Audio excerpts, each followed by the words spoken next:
What is up? Dr. Goodin here. It's great to see your smiling faces. In this video, we will talk about research design in kinesiology.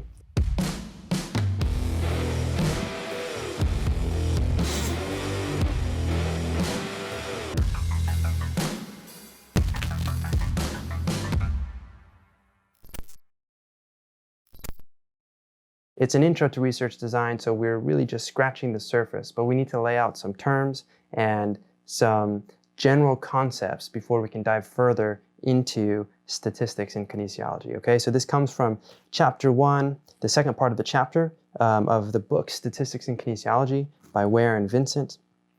It's linked down in the description if you want to check it out. Okay, so research. What is research? First of all, I think most people have a concept of what this is, but it is a special technique for solving problems. Okay, the point of research is to solve problems and to answer questions. We don't do it just for fun. We do it in order to tackle real-world problems and come up with solutions that are based on evidence. It's a systematic investigation, which includes the research development and testing and evaluation, and it's designed to contribute to generalizable knowledge. So what do I mean when I say generalizable? I mean that we can research a certain intervention or look at a correlation between variables in one group or a sample of people and then generalize that understanding with a certain level of confidence to the larger population. Okay, so maybe you have a group of 100 college students at your disposal to participate in a research study, but you are really interested not in how this intervention plays out in this group of 100 college students, but really in how this intervention would affect any human. So the question would be, can you generalize those results from those 100 students to the broad population? Okay, and maybe the answer is somewhere along the spectrum of yes or no. It's not one or the other, it's somewhere in the middle. And we use statistics to determine how confident we are that these results can be generalized to a wider population. So some types of research. We have historical research. In historical research, you investigate the past qualitatively to figure out what we can understand about those past events and what we can learn for the present. Okay, so that's one form of research. Another is observational research. And in this type of research, instead of observing the past and what was written down in historical records or archaeological digs, now we are observing the present and we're looking at describing events or conditions which the researcher does not actively manipulate. So perhaps you go and you want to examine the correlation between two different variables. Okay, so let's pick something random. Let's say the eating habits of low-income people in Chicago and the prevalence of healthy food options near their neighborhood. Okay, so if you quantified both of those variables and you just observed the pattern and then tried to examine, is there a correlation between these two things? And if so, what's the strength of that correlation and what's the direction?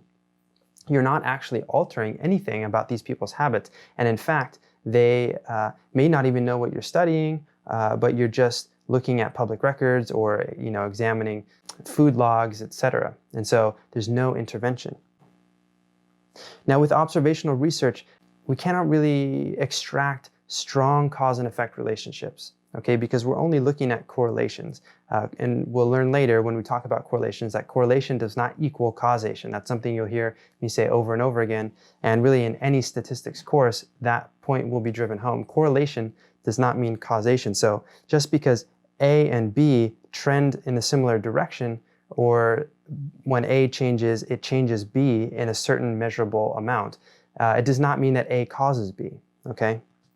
Now, experimental research, this is research that involves manipulating and controlling the events or the variables to solve a problem. This type of research does allow you to make stronger cause and effect statements. Okay, so in this type of research, you are actually presenting an intervention to a group and you are then measuring the outcomes. And the strongest type of experimental research, the participants don't know the intended outcome, and there's also a control group who is given some sort of different intervention or maybe no intervention at all, or some sort of placebo, and the researchers are blind to which group is receiving which, and the participants are blind to what they're receiving, and then you measure the outcomes. Okay, and that type of research, that type of randomized control trial, which is a type of experimental design, is the best for determining cause and effect relationships. But of course, like anything else, it's on a spectrum. What was the reliability and the validity of the measurements? How tightly were all the variables controlled? And so we'll see in this course how different types of research designs lend themselves to different research questions, but also all of the factors that you control and manipulate and set up and plan for in your research are a big deal as well to how generalizable your results are. Now, you've probably heard the term hypothesis before. A hypothesis is an educated guess, okay, but I like the term actually logical assumption, and it's based on prior research or known facts that can be tested. So a hypothesis is not just a random whim of the researcher. A hypothesis is based on prior evidence that's been collected or that they've observed in pilot testing, or that has been maybe studied or measured indirectly, but research hasn't been conducted specifically to determine, yes, this hypothesis is correct. Okay, so it's a logical assumption based on prior knowledge. Now, a research hypothesis, it's slightly different. Oftentimes they're the same, the hypothesis and the research hypothesis. But the research hypothesis is also referred to as the alternate hypothesis, and it's designated by H sub 1 or H sub A. And it specifically is a prediction of the outcome of the statistical analysis that you will perform. Okay, so it usually predicts some sort of difference between or among groups, or a correlation between two different variables. Okay, so the researcher might say, I'm going to measure these two groups of people on their vertical jump height. Maybe one group are soccer players and one group are baseball players. And they might predict that the baseball players will jump higher. Okay, that is their hypothesis. Maybe they base it on the fact that a baseball player tends to be larger and more powerful than a soccer player, and that baseball is a more anaerobic sport, whereas soccer is a more aerobic sport. Okay, so that's some prior knowledge that comes into play. You can then make a logical assumption that the baseball players might have a greater vertical jump. And then the research hypothesis would be that there is a difference between these two groups of athletes, and that the difference will be that the baseball players will jump higher. Okay, that's the research hypothesis. Now, the opposite of the research hypothesis is called the null hypothesis. And this can be a confusing concept, so don't let it throw you off. Basically, in order to conduct most statistical analyses, we actually have to test the opposite of the research hypothesis.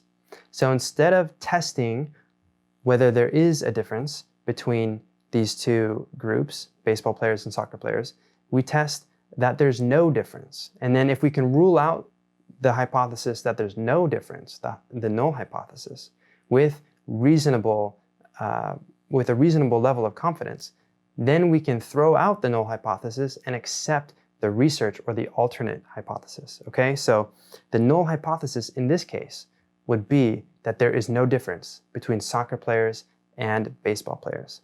Okay, that is the null hypothesis. It's designated by H sub 0. And when we set this up, H sub 0, the null hypothesis, and H sub 1, the alternative hypothesis, are set up to be mutually exclusive. We can't have both, okay? Both cannot be true. So if we determine that the null hypothesis is true, then we reject the alternative or the research hypothesis. And vice versa, if we determine that the null hypothesis is false, if we reject it, then we can say that the research hypothesis is most likely true. Now, when we determine whether or not the null hypothesis should be thrown out or accepted, right, rejected or accepted, we're not determining it with 100% confidence. So what we're actually doing is determining whether or not to accept or reject the null hypothesis based on a probability that our results occurred by random chance or not, okay? So when we have something called the p-value, you'll see that it's the probability that your results occurred due to chance or not. So if p is equal to 0.01, that means the probability is 1% that the results that you got were due to random chance. Now we have to determine what level of confidence we want to set in order to reject the null hypothesis. So let's say we perform a statistical analysis and we determine that the probability that our results are due to chance is 50%. That's probably not a high enough level of confidence for us to throw out the null hypothesis and accept the alternative hypothesis. We have to establish beyond a reasonable doubt that the null hypothesis should be accepted or rejected. Okay, and that's what's called the level of confidence. It's the value that we set that defines our reasonable doubt. And in the vast majority of scientific fields, that level is going to be set at a 5% level of confidence. Okay, so if the probability that your results were due to chance is less than 5% or 0.05, then we can reject the null hypothesis and accept the alternative hypothesis. Okay, so that's known as P, or probability, is less than or equal to 0.05. If P is less than or equal to 0.05, then we can accept the hypothesis, the alternative hypothesis, and reject the null hypothesis. In some fields, though, it's a much stricter level of confidence, okay? The level of confidence, by the way, is also called the alpha level. The alpha level might be set at something more strict than 0.05. It might be 0.01. Okay, we might want to be, we might only want to leave 1% due to chance. Okay, and in some branches of science, like in physics, we might want to go even lower than that. Okay, so it kind of depends on the field that you're in, but oftentimes it's going to be set at 0.05. Now, all that said, the p-value being less than 0.05, it doesn't mean that suddenly the results from your study are truth and everyone should believe it and we should, declare it proven, whatever it is that you are investigating. There's a lot of other factors of a study that affect the truth of that study's claims, or whether it should be relied upon. Those results should be relied upon to then make decisions. So things like the size of your sample. Did you use a sample of 10 or was it a sample of 10,000? Those will affect the results. How reliable and how valid were the measures that you were using? And then furthermore, did you use the right statistical techniques to answer the questions that you were asking? All of these things are important. So we can't just look at a p-value. However, the p-value does tell you a lot about the statistical analysis, and so it's important to understand that. Now, we need to further understand the difference between independent and dependent variables, okay? So in an experimental study, meaning a study where the researcher actually manipulates things and changes things, the independent variable is the variable that is manipulated or controlled, I like that word controlled, by the researcher. Okay, so this might be splitting the subjects into different groups, maybe by height. Maybe you have a tall group and a shorter group. And in the tall group, people over 6 foot are placed in that group. And then in the shorter group, people under 5 foot are placed in that group. And we're comparing, let's say, the proprioceptive abilities of these two groups using a Y-balance test. So the outcome of the Y-balance test would be the dependent variable, okay, because it's the variable that we want to measure. But what we're controlling for here is height, and that would be the independent variable, or the IV. So the independent variable, or IV, is what's being manipulated or controlled, and the dependent variable is what's being measured. Another example here in the slides, the effect of creatine supplementation on anaerobic power. Everyone knows that we should take creatine. Maybe even non-athletes should be taking it. It has great neuroprotective effects. It's super safe. But let's say that we are testing creatine supplementation. Okay, so that would be the independent variable, whether or not you're in the group that receives the supplement or not. So we have two levels, the creatine group and the placebo group. That would be the independent variable. And then the dependent variable could be peak power on the Wingate anaerobic power test. Side note, if you've ever done a Wingate and you didn't throw up, you probably weren't working hard enough. So let's say you have both groups perform the Wingate power test for peak power, and you get the results, and those results, they vary between individuals, and that's what you're measuring. That's the dependent variable. You controlled whether or not they got creatine, and that would be the independent variable in your study. Now, in observational studies, it's a little bit different. The independent variable is also called the predictor variable. It's not necessarily controlled, but it's measured.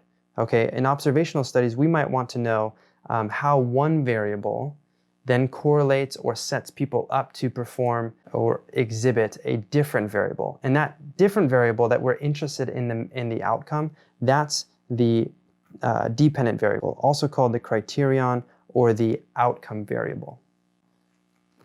So in this example, we're looking at the relationship of skill to practice. And so let's say that we have some way of measuring the level of skill. Let's say it's a free throw shooting in basketball, okay? So the skill would be how many baskets can you make from the free throw line in 2 minutes, okay? And you have somebody feeding you balls the whole time, and you just stand on the line and try to sink as many shots as you can. So the independent variable could be the amount of practice that you've received. Okay, so let's say we take 100 people who've never played basketball before, and you give 50 of them 2 hours twice a week to practice their free throws, and you give the other 50 of them no practice. Okay, so those are the two different groups. You've now categorized them according to the amount of practice that they've had or not had. That would be the independent variable. The dependent variable that you're now measuring is going to be the level of skill, which we are determining would be the number of free throws that they can make in that amount of time allotted. Once we plot that on a line, probably what we'll see is that the people who had the most practice, maybe in this group over here, maybe that's one group and that's another group, and we call this 0 hours. This would be 2 hours. Okay, so the people with 2 hours with the most practice, they had a much better level of skill, a much higher skill level than those people who had 0 hours, okay? Now, in a previous video, we talked about validity and reliability, but there are actually different kinds of validity within a research study. So we have what's called internal validity. So this is the measure of control within an experiment to ascertain that the results are due to the treatment that was applied. So it's essentially like quality control of the experiment. Common techniques that are used to ensure internal validity would be a control or placebo condition. So if you're doing a caffeine study and you have half the group taking caffeine, well, you should give the other half of the group some sort of placebo, because if you give them nothing, then they'll know that they weren't in that caffeine group, and you want to rule out the placebo effect. So if you see that both groups improve by the same amount, well, then you know that it wasn't due to the caffeine, it's probably just due to the placebo effect of having received some sort of supplement that the person then believes is going to make them better or perform better, and then they do perform better because of that belief. Other techniques, randomization, so making sure that you randomly put people in groups instead of handpicking them. Blinding, so people not knowing what group that they are in. Let's say that you're giving people some form of carbohydrate drink, and you're seeing if that results in a better time trial time. Well, if you give one group Gatorade and another group water as a placebo, then that group who got water is going to know they got water. But if you instead disguise it and you put some sort of artificial sweetener in it, then that helps to blind them to the fact that they are actually in the placebo group, and then they won't know, okay? And then if you blind the researchers as well, let's say that you have some sort of a grad student or something come in, and they're the ones who create the mixes and put the people in the groups so that the researcher's bias doesn't come into effect, then that would be double blinding. So both the participants and the researchers don't know what group the participants are in until after the results are collected. And that just makes sure that your bias isn't introduced into the study. We also have intervening or extraneous variables that maybe aren't accounted for or are not measured. So if you're doing some sort of a complex task, let's say some sort of agility test, and you have a group of athletes who have never done that test before, and you're looking for a pre and a post. So let's say you time them on this agility task, and then you give them a series of agility training sessions over the course of 4 weeks, and then you time them again. Well, maybe the improvement is only due to the fact that they learned how to do the test better, and now they're performing it a second time instead of for the first time. So you need to then control for that learning effect somehow. Another thing could be instrument error. So maybe poor calibration or loss of calibration. So let's say that you're collecting data on a forced platform, but there's some sort of electronic interference, and that forced platform could become decalibrated, and you might need to recalibrate it with every trial. Hopefully not, that would be super tedious and time consuming, but that could be the case. Or maybe your skin fold calipers over time, over the months of use, maybe you have to recalibrate the springs. Or maybe the change in the barometric pressure between the winter and the summer seasons changes something about the instrument that you're using. And so you might need to calibrate it to that new environment to make sure that any changes that you're observing are not due to error, but due to actual physiological change in your participant. We also have investigator error. Okay, so investigator error could be just any type of error introduced by the person who's collecting the data. So perhaps you are taking skin fold measurements, you're the investigator or the technician. Maybe you're just not very precise on your pinching techniques, okay? Maybe you're a little squeamish, you don't want to hurt somebody, and so you're not taking enough skin in your skin fold measurement. Or maybe there are some people who you are a little easier on than other people because they cringe and they grimace or they're ticklish, so you don't get the same skin grab as people who are more stoic and they just sit there and then you do it and it's easy. Okay, so that would be investigator error. There's also the external validity. This refers to the generalizability of your results. So if you conduct a study on 18 to 22-year-old college males, that's what the majority of research has been conducted on, that group of people. If you conduct a research study on that age group, how generalizable are those results to the general population, which is much older, much less in shape, much less affluent overall than your average 18 to 20-year-old university student, okay? Now, when we talk about generalizability to the population, when we say population, we mean any group of people that has common characteristic. So this could be the population of NCAA Division II soccer athletes, or it could be the population of 80 to 90-year-old males with pre-existing heart conditions, or it could be the population of Americans, or it could be the population of lower quartile income Caucasians. It could be any group that shares that common characteristic, but the population is the group that you hope to generalize your results to. The sample is a subset of that population, the smaller set that you can actually study, because in most research studies, we can't actually measure every single individual. And in fact, there are very, very few research questions that we can answer by testing all of the humans who fit into that population. And that's why we have statistics, so that we can generalize the findings that we find in a smaller sample to this larger population. And not every sample is created equal. So we need samples that are somehow representative of the population of interest.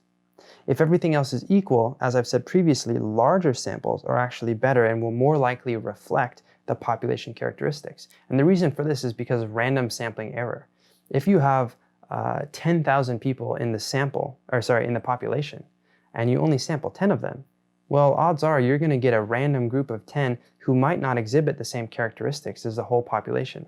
Perhaps you're looking at the average height of a certain ethnic people group, and you want to know, okay, what is the height compared to the rest of humanity? Well, you could accidentally randomly sample the 10 tallest people in that people group, and then you would have a very non-generalizable result. Okay, it would be due to chance, but you might end up getting a statistically significant p-value, but because of sampling error, it was not indicative of the rest of that population.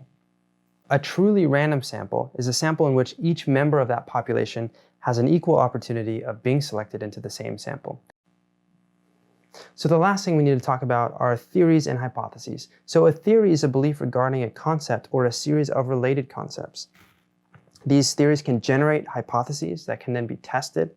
And if the hypotheses all survive testing, then we have more confidence in a theory. So usually a theory is not just some, pie in the sky, we just throw something out and say, I'm theorizing that this could be true. It's actually based on the confirmation of many, many different hypotheses that accumulate into this big theory of understanding.